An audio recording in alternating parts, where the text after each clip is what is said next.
One man who knows the dangers only too well is Aman Jabi, who was at the forefront of digital development in Silicon Valley, California, for 25 years. He left when he recognized the dark side of surveillance technology, choosing instead the peace and beauty of Montana. He's an expert in facial recognition.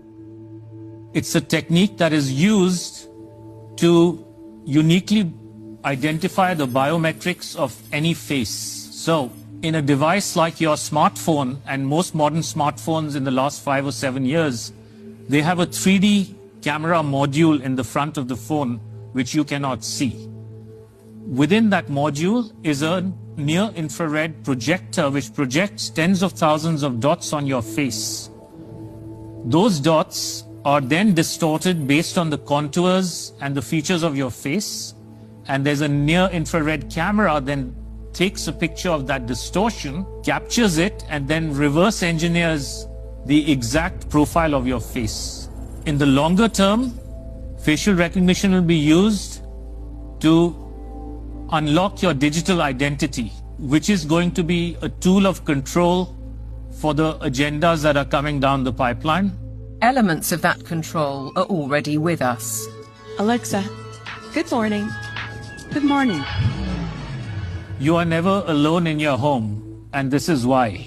All your devices at home and all smart appliances, they are all connected on a wireless network. Many of these devices will have cameras, many will have microphones, and so they are monitoring everything all the time. Your smart appliances are communicating with the smart meter and sending it real-time usage data. If there's a Ring camera also in your home, a mesh network is formed, and all your devices are being tracked within the home, its location, its usage, and all the data is going to Amazon servers. When you leave your home, all modern vehicles are connected to the internet, so your automobile is being tracked all the time. When you're going under a string of smart LED poles and smart LED lights on the highway and in the streets of your towns and cities, those form a wireless network and are tracking your vehicle. They are tracking all the devices on you, from smartphones to smartwatches when you're walking on the streets. So data is being collected 24/7 continuously on every human being whenever you are within these wireless networks. And it's obviously not good for health also because of all the electromagnetic radiation. In the long term, the plan is to pretty much lock up humanity in smart cities, which is kind of a superset of a 15-minute city. They've sold all the state and local governments and countries that smart cities are about sustainability and the good of the city. But in reality, the language from the UN and WEF and their white papers is all inverted. So, air monitoring is really about limiting mobility and no car ownership.